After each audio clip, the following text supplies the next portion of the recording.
Graça, paz e alegria. A porção de hoje, recomendada para a leitura da Bíblia em um ano no plano sequencial, é Números do capítulo 4 ao capítulo 6. Nós vimos nesse texto, ele começando com uma nova contagem de alguns dos levitas, com recomendações a respeito de que idade contar e essas coisas todas. O Senhor chama para o trabalho e ele define o que cada um deve fazer. Encaminha todas as coisas e encaminha isso com ordem.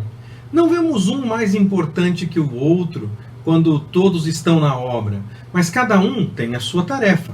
A união de todos agindo, cada um na sua tarefa, faz com que a obra como um todo aconteça.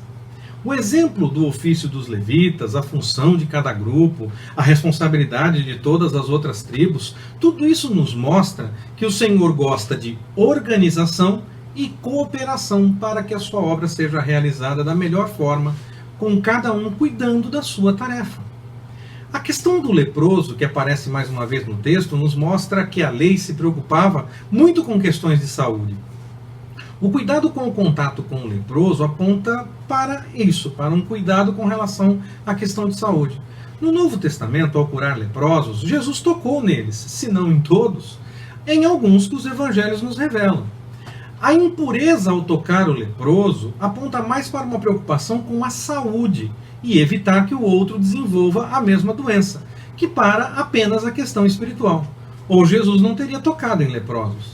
Mas a lei, eu entendo assim, previa a questão espiritual da mesma forma, no mesmo barco, para gerar a devida conscientização.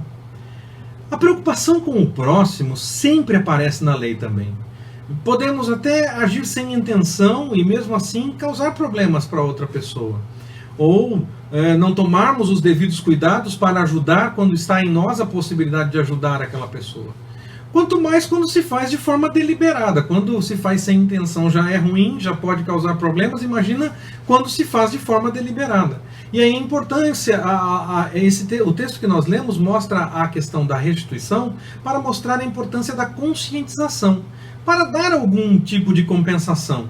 Mas é uma conscientização muito mais para quem age contra o seu próximo que a mero ato da restituição.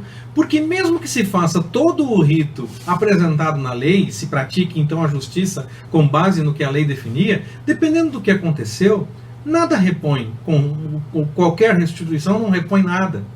Então, dependendo do que aconteceu, a restituição não é suficiente. Por isso eu entendo que a ideia é muito mais a conscientização também para que não se faça algo contra o próximo, para que não se faça algo ruim contra o próximo, para que não tenha que dar a restituição. E isso está mantido no Evangelho, não o rito de reparação, mas a ideia de amor ao próximo. Por isso vejo esse texto muito mais falando de cuidado com o próximo, de conscientização, que mero ato de restituição, quando é para restituir algo ao próximo. Não é um mero ato ritual, um mero ato para ser realizado. Tem muito mais a ver com a questão da conscientização.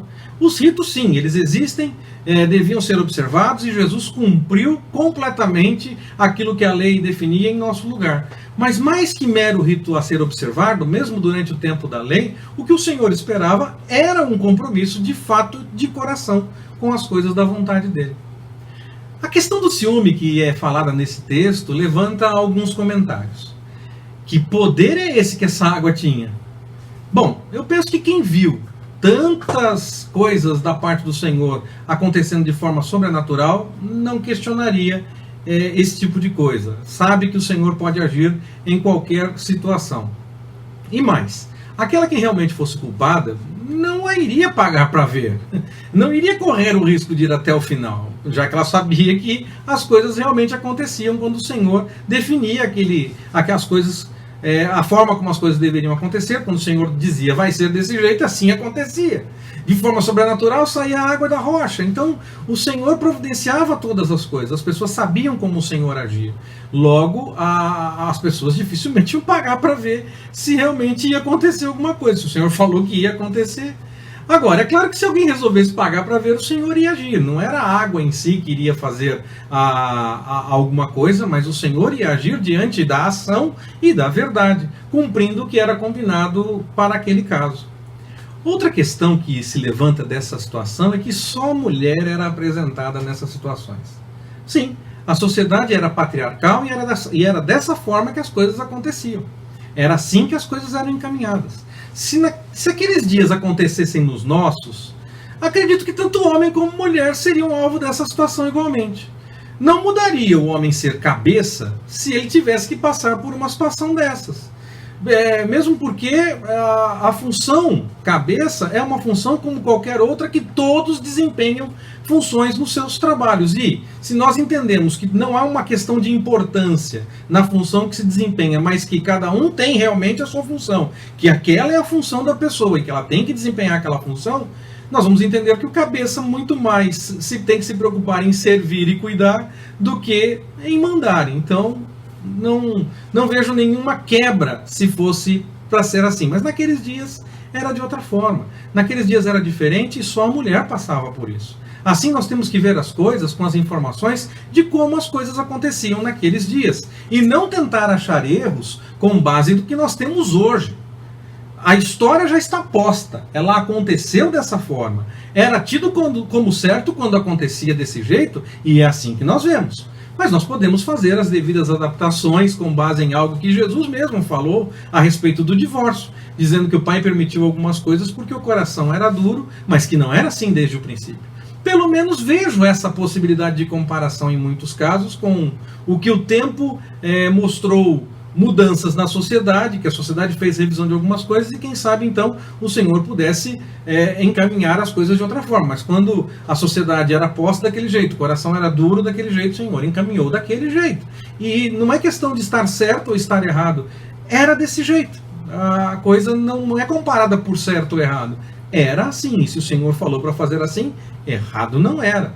Acontece que o coração era duro e precisava ainda ser encaminhado, ser tratado, e quem sabe com o tempo o Senhor pudesse então revelar outras coisas, como aconteceu quando falou outrora pelos profetas, falou outrora de tantas formas, depois falou a respeito de Jesus, e através do próprio Jesus.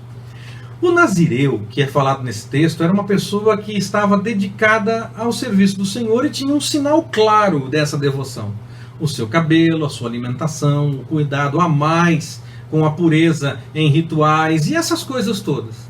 Ainda que nós não precisemos tomar todos esses cuidados que a lei recomendava, como nação santa, sacerdócio real, como diz 1 Pedro 2,9, temos esse chamado para as coisas do Senhor integralmente e todos nós.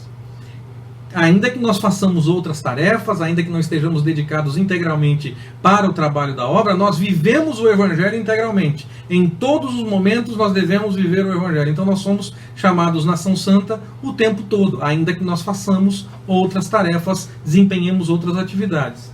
E mesmo assim, todos nós somos chamados, ainda assim nós esperamos por algum exemplo, não é verdade? Esperamos que alguém mostre um pouco mais de compromisso, um pouco mais de responsabilidade, principalmente quando a pessoa se dedica integralmente à obra. Mas geralmente é assim, nós esperamos que alguém dê esse exemplo. Se hoje em dia que todos somos chamados para realizar a vontade do Senhor em todo o tempo, quer dedicados integralmente à obra, quer fazendo outras coisas, mas vivendo de acordo com a vontade do Senhor enquanto executamos as outras coisas, se hoje em dia que nós temos tudo isso, nós esperamos por exemplos, imagina nos dias do voto de Nazireu. Mas ainda se esperava pelo exemplo daquele que se dedicava totalmente à obra do Senhor. Por isso toda essa preocupação com a forma de fazer as coisas e mostrar a real separação para fazer a tarefa para a qual ele estava se dedicando. Era possível fazer essa dedicação por um tempo específico, com um voto de compromisso, ou para a vida toda, como era o caso de Sansão, mas sobre ele nós falamos no devido tempo, permitindo o Senhor. Assim, que o Senhor nos abençoe e nos guarde, que Ele faça resplandecer o seu rosto sobre nós, que tenha misericórdia de nós, que levante sobre nós o seu rosto e nos dê a paz. Forte abraço, até mais, permitindo o Senhor.